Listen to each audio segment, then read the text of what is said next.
চিরুনির উপরে সূরা ফাতিহা 3 বার পরে ফু দিলে কি হয় জানলে আপনি অবাক হয়ে যাবেন। আমরা কিন্তু অনেকেই চিরুনি ব্যবহার করি, বিশেষ করে মা বোনরা যারা আছে তারা আমরা অনেকেই চিরুনি ব্যবহার করি। আবার অনেক মা বোনদের মাথায় অনেক সমস্যা থাকতে পারে, মাথা ব্যথা হয় এবং মাথার চুল উঠে যায়, চুলের গোড়া নরম হয়ে গেছে, চুল বারবার উঠে যায়। তো এই সূরা ফাতিহার ভিতরে আল্লাহ পাক রব্বুল আলামিন শিফা দিয়েছেন কিভাবে আমল করলে এবং চিরুনির সাথে আমল করে রাখলে আল্লাহ পাক রব্বুল আলামিন আপনাকে অসুস্থতা থেকে সুস্থতার নিয়ামত দিবেন এবং আল্লাহ তাআলা বিপদ আপদ থেকে হেফাজত করবেন, আপনি সুস্থ থাকতে পারবেন। এটা কিভাবে পড়বেন আমি এখনই জানিয়ে দেব। তবে সূরা ফাতিহার ভিতরে যে শিফা আছে এটা আমরা অনেকে জানি না। কোরআনুল কারীমের ভিতরে আল্লাহ পাক রব্বুল আলামিন শিফা রেখেছেন। আল্লাহ পাক রব্বুল আলামিন নিজে বলে দিয়েছেন 15 নম্বর পারা 9 নম্বর পৃষ্ঠার 2 নম্বর লাইন, সূরা বনী ইসরাঈলের 82 নম্বর আয়াতে আল্লাহ বলছেন ওয়ানুনাজ্জিলু মিনাল কুরআন মা হুয়া শিফাউ ওয়া রাহমাতুল লিল মুমিনিন। আমি আল্লাহ তাআলা মুমিনদের জন্য এই কোরআনটা রহমত হিসেবে শিফা স্বরূপ নাজিল করে দিয়েছি। সুবহানাল্লাহ বিহামদি। সুতরাং কোরআনের ভিতরে শিফা আছে, আর এই সূরা ফাতিহার ভিতরে শিফা আছে। নবী সাল্লাল্লাহু আলাইহি ওয়াসাল্লাম নিজে বলে দিয়েছেন।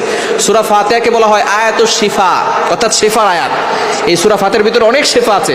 আপনার পেটে ব্যথা, আপনার যে কোনো জায়গায় ব্যথা হচ্ছে, আপনি সূরা ফাতিহা 7 বার করে পানিতে ফু দিয়ে খাবেন, দেখবেন আল্লাহ তাআলা ব্যথা কমিয়ে দিয়েছেন। আপনি অসুস্থ, প্রচন্ড জ্বর, সূরা ফাতিহা 7 বার করে পানিতে ফু দিয়ে খাবেন। অবশ্যই ইয়াকিন থাকতে হবে, বিশ্বাস থাকতে হবে যে আল্লাহ তাআলা আমাকে এই সূরা ফাতিহার মাধ্যমে শিফা দান করবে। আপনি খাবেন, দেখবেন আল্লাহ তাআলা শিফা দিয়ে দিবেন। সুতরাং ইয়াকিনের সাথে বিশ্বাসের সাথে আমল করবেন। আবু সাঈদ খুদরী রাদিয়াল্লাহু তাআলা থেকে বর্ণিত, নবী সাল্লাল্লাহু আলাইহি ওয়াসাল্লাম জানিয়ে দিয়েছেন সূরা ফাতিহার ভিতরে শিফা আছে এবং সে এটাকে এক সাপে কামড় দেওয়া রোগীকে সূরা ফাতিহা 7 বার পরে ফু দিয়েছিলেন, সাথে সাথে সাপের বিষ পানি হয়ে গিয়েছিল। এজন্য সূরা ফাতিহা ইয়াকিনের সাথে আমল করতে হবে।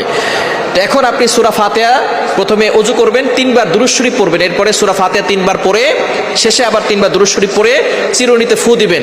ফু দেওয়ার পরে বিসমিল্লাহ পড়ে মাথা আঁচড়ালে ওই মাথা থেকে চুল পড়বে না, মাথা ব্যথা কমে যাবে এবং মাথার বিভিন্ন রোগ থেকে আল্লাহ পাক রব্বুল আলামিন তাকে হেফাজত করবেন।